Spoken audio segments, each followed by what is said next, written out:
जम्मू कश्मीर के पहले UPSC topper रहे शाह फैसल का राजनीति से मोह भंग हो गया है। वो लौटकर सर्विस में आ रहे हैं। सरकार ने आईएएस अधिकारी शाह फैसल के इस्तीफा वापस लेने के आवेदन को स्वीकार कर उन्हें सेवा में बहाल कर दिया है। इसके बाद उनकी अगली नियुक्ति की घोषणा भी जल्द ही कर दी जाएगी। गृह मंत्रालय के अधिकारियों ने गुरुवार को यह जानकारी दी।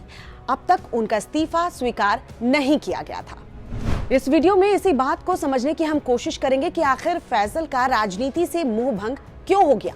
लेकिन उससे पहले फैसल के इस ट्वीट को देखिए जिसमें उन्होंने लिखा है कि मेरे जीवन के 8 महीनों ने इतना कचरा पैदा किया कि मैं लगभग समाप्त हो गया था।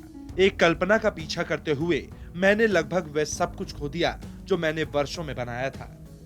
काम, मित्र, प्रतिष्ठा और सबकी सद्भावना खो दी, लेकिन मैंने कभी उम्मीद नहीं खोई। मेरे आदर्शवाद ने मुझे निराश किया, लेकिन मुझे खुद पर भरोसा है कि मैं अपने द्वारा की गई गलतियों को दुरुस्त करूंगा। दुनिया में मुझे एक और मौका मिलेगा। उन 8 महीनों की यादों का एक हिस्सा मिट चुका है और मैं उस विरासत को पूरी तरह मिटाना चाहता हूं। इसका बहुत कुछ हिस्सा पहले ही खत्म हो गया। फैसल ने 2009 में यूपीएससी की परीक्षा में टॉप किया था। इससे वो देश भर में सुर्खियों में आ गए। डॉक्टर से नौकरशाह बने फैसल में हिंसा और आतंकवाद के दौर से गुजर रहे कश्मीर के नौजवानों ने उनमें अपना रोल मॉडल देखा। युवाओं ने सुनहरे भविष्य के हसीन सपने संजोने शुरू कर दिए, लेकिन फैसल अपनी नौकरी में खुश नहीं थे। देश में बढ़ती कथित असहिष्णुता को लेकर जनवरी 2019 में सरकारी नौकरी छोड़ दी और सियासत में कूद गए। सनसनी बनकर सामने आए। मार्च 2019 में उन्होंने अपनी खुद की party Jammu Kashmir people's movement बना ली। फैसल ने जब अपनी पार्टी बनाई तब भी युवाओं को उनमें एक उम्मीद की किरण नजर आई थी। फैसल ने उस वक्त अपने गृह राज्य में होने वाले विधानसभा चुनाव लड़ने की मंशा भी जाहिर की थी, लेकिन अचानक सब कुछ बदल गया। केंद्र सरकार ने जम्मू कश्मीर को विशेष राज्य का दर्जा देने वाले अनुच्छेद 370 को खत्म कर दिया। फैसल ने जम्मू कश्मीर का विशेष दर्जा और अनुच्छेद 370 खत्म करने का विरोध किया था।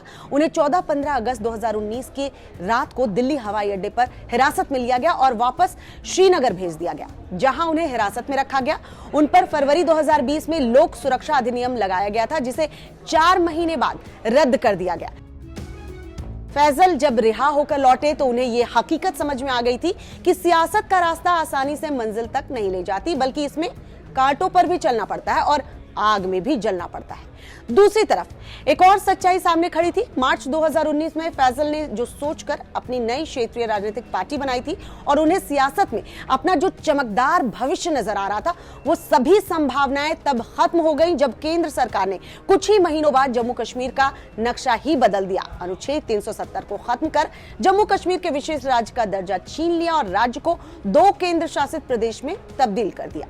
कुल मिलाकर कश्मीर की राजनीति के समीकरण पूरी तरह से बदल गए और अब कश्मीर में सिर्फ फैसल ही नहीं बल्कि तमाम सियासतदान को अपना भविष्य नए सिरे से खोजना पड़ा। लिहाजा फैसल ने उसी राह पर चलना शुरू किया जहां से उन्होंने सियासत में एंट्री ली थी। सारी हकीकत को समझने के बाद फैसल ने राजनीति छोड़ दी और सरकारी सेवा में फिर से शामिल होने की अपनी इच्छा के संकेत देने शुरू कर दिए थे। उनका राजनीतिक करियर अचानक समाप्त हो गया। एक इंटरव्यू में फैसल ने कहा था, आईएएस छोड़ने के तुरंत बाद मुझे एहसास हुआ कि मेरे असंतोष के सहज कार्य को देशद्रोह के रूप में देखा जा रहा था। इसने लाभ से अधिक नुकसान किया और मेरे कार्य ने बहुत से सिविल सेवा प्रतिभागियों को हतोत्साहित किया और मेरे सहयोगियों ने खुद को ठगा सा महसूस किया। इस बात ने मुझे बहुत परेशान किया।